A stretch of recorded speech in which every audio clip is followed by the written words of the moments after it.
Dave Richard here with a few words about indifferent anger. Now I know the term indifferent anger sounds kind of like an oxymoron. And no, I'm not describing a Donald Trump supporter. Or am I? But I digress. The electorate in 2016 is angry, but they're also indifferent.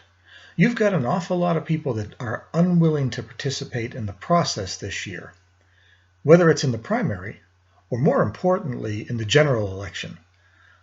A very recent poll showed that upwards of 20% of primary voters are unwilling to support the eventual nominee of their party. Doesn't matter whether it's Democrat or Republican, neither side wants to participate in the November election. On the Democratic side, it's kind of understandable. I mean, you've got a choice between Bernie Sanders, who's a socialist and a little crazy at that, and you've got the most dishonest woman in American politics. Now, I know the Democrats want a do-over. Let's face it, after 8 years of the first black president, maybe it's time to have the first woman president. I mean, surely just voting somebody because of what they are rather than what they think about was the best way to bring a president into office in the last 8 years, right?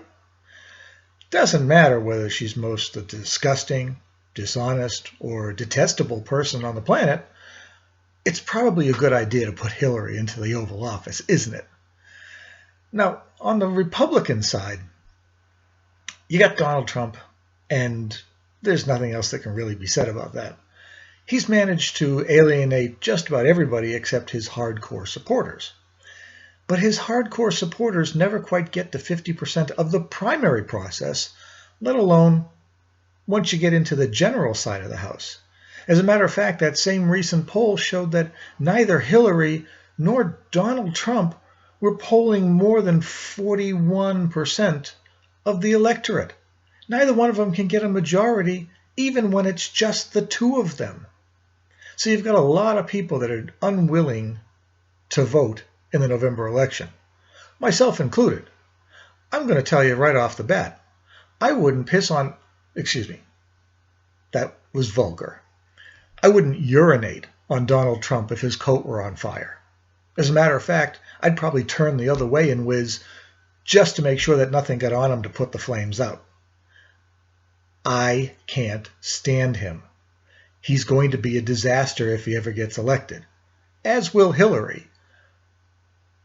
But neither one of them really are going to get anything accomplished when all is said and done, because neither one of them can get along with Congress, whether it's a Congress of their own party or a Congress of the opposite side.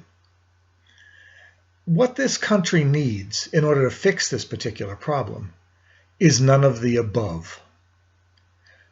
It's something I've been doing for a number of years on ballots where I just can't vote for somebody because of my principles. And it's something libertarians have thought up for a number of years. Every state should have none of the above as an option. And if none of the above wins, none of the candidates who ran in the original election can run again for that same election. We need that at the national level, especially on a year like this year. It's not going to happen, obviously, but this is a good time to start thinking about none of the above as an option in every election. It'd fix what 2016 has brought us.